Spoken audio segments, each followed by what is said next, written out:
Je m'appelle Olivier Petitjean, je suis français basé à Paris et je suis journaliste.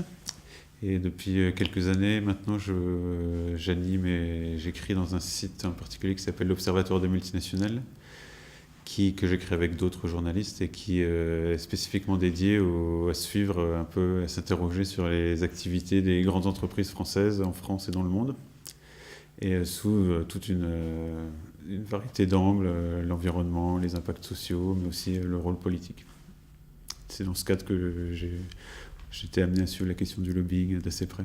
C'est un site qui en gros propose deux types de contenus. D'une part, on réalise nos propres enquêtes, donc vraiment du travail de journalisme et d'investigation donc sur les entreprises françaises, soit sur par exemple des projets qu'elles portent de mines ou de forage pétrolier ou de gaz de schiste qu'elles portent, ou d'infrastructures qu'elles portent ailleurs dans le monde, au Brésil ou en France.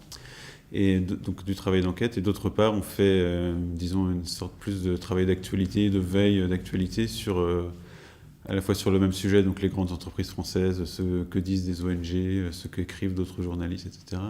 Et on a une réflexion plus générale sur le rôle des multinationales, des grandes entreprises comme les françaises ou les autres dans le monde d'aujourd'hui et les problèmes que ça pose. Pour la partie enquête proprement dite, c'est les entreprises françaises, mais bon, on ne peut jamais vraiment séparer.